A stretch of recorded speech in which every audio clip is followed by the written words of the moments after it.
Assalamualaikum warahmatullahi wabarakatuh. Kami dari kelompok A8 Paralel Komputing. Di sini kami akan menjelaskan bisa mengenai gutter dan scatter. Untuk penjelasan selanjutnya bisa dijelaskan oleh untuk kelompoknya, yaitu yang pertama itu ada Fitri Novaviva dengan saya sendiri, dan ada teman saya Tegar Tuhan itu Suliman Chandra Kusuma, Tarisa Baliti, dan Rizky Koliato Afifa. Selanjutnya, yang pertama ada konsep getter. Getter ini merupakan getter pattern merupakan membaca kumpulan data dari kumpulan data lain, diberikan kumpulan indeks. Mengumpulkan dapat dianggap sebagai kombinasi dari peta dan operasi membaca serial acak. Dan di sini itu terdapat contoh pemrosesan pesanan yang diperkenalkan pada soal yang dimana setiap item pesanan itu nanti tersedia dapat dipasok oleh salah satu dari beberapa pemasok eksternal. Nah, tapi untuk pemasok mungkin itu tidak memiliki barang yang masing-masing itu stoknya sendiri. Mereka mungkin mengenakan harga yang berbeda dan mungkin dapat datang yang pada tanggal yang berbeda. Untuk selanjutnya, next.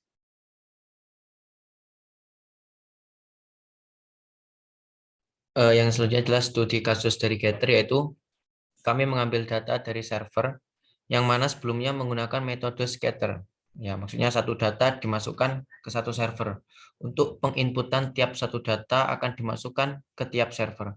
Kemudian di tiap server data akan diolah, setelah itu akan diambil datanya, simulasi data, input dan hasilnya, yaitu yang pertama scatter, server pertama 10, server kedua 20, dan server ketiga adalah 30. Nah, sedangkan pada getter server, nah itu mencakup semuanya, yaitu disimpan dalam list 10, 20, dan juga 30. Jika ada operasi penjumlahan data ditambah 5 di dalam server, setelah diolah akan hasilnya sebagai berikut, yaitu scatter, server pertama yaitu 10 tambah 5, server kedua 20 tambah 5, server ketiga 30 tambah 5, dan pada getter servernya yaitu disimpan dalam list 15, 25, dan juga 35. Next.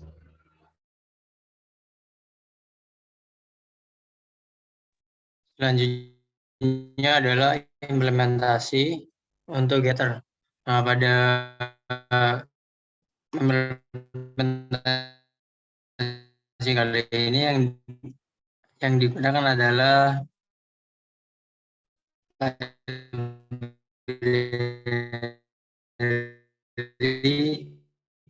MPI 4P, di mana diawali dengan variabel com. Ini berisi .com word. Kemudian terdapat data yaitu 5 dan 10 yang dibungkus dalam sebuah list, dan server 0 mengirimkan data 5 dan 10. Kemudian dibuat variabel data com.scatter, di mana pada bagian ini server menerima data. Pada bagian data 5 menerima data, kemudian di bawahnya ditambahkan data sebanyak 10. Jadi data 5 dan 10 ditambahkan dengan nilai 10. Dan kemudian bisa dilihat pada output yang mana pada awalnya terdapat server rank 0 yang mengirimkan data 5, 10, kemudian terdapat rank 0 yang bernilai 5 menerima data, dan diikuti dengan rank 1 menerima data yang bernilai 10, dan kemudian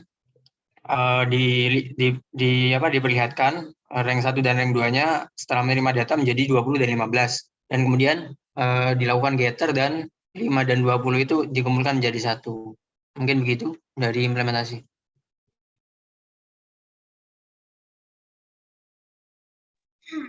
Selanjutnya untuk konsep scatter sendiri, yaitu scatter pattern itu kebalikan dari pola pengumpulan, yang dimana satu set input dan satu set indeks diberikan, tetapi setiap elemen itu ditulis di lokasi yang diberikan tidak dibaca. Nah, scatter itu dianggap setara dengan kombinasi peta dan pola penulisan serial acak. Untuk gambar di bawah ini adalah ilustrasi dari scatternya sendiri. Nah, untuk jenis dari scatternya sendiri itu ada atomic scatter, permutation scatter, merge scatter, terus priority scatter.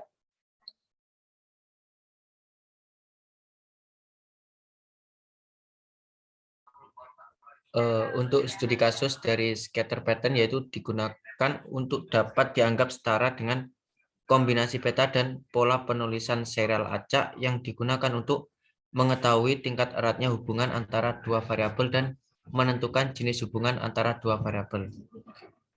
Seorang pengguna internet mencoba membandingkan kecepatan dan harga dari WiFi dan juga SIM card dengan tujuan untuk menemukan titik pusat sebuah harga yang sebanding dengan kecepatan internet yang diperoleh. Next. Selanjutnya adalah implementasi. Nah, yang pertama adalah dalam codingan ini mengimport library matplotlib, pyplot, jadi untuk menampilkan visualisasi plot. Nah, untuk codingannya pertama membuat variabel WiFi speed dan WiFi price di sini menggunakan data random, dan kemudian membuat variabel lagi data SIM card speed dan SIM card price yang juga random juga. Nah, kemudian data-data tersebut dimasukkan ke dalam plot. Nah, untuk di bagian kanan terdapat output, yakni hasil visualisasi scatter plot. Nah, untuk kesimpulannya, bila diperhatikan pada pola titik yang terlihat scatter pattern, maka akan dapat disimpulkan kedua variabel tersebut memiliki hubungan, yaitu memiliki hubungan positif yang artinya semakin tinggi nilai X, maka semakin tinggi nilai Y pula. Dari 12 WiFi dan SIM card yang telah diamati, lihat bahwa semakin tinggi speednya, semakin mahal harganya. Baik, sekian presentasi dari kelompok A8. Maaf bila ada salah. Wassalamualaikum warahmatullahi wabarakatuh.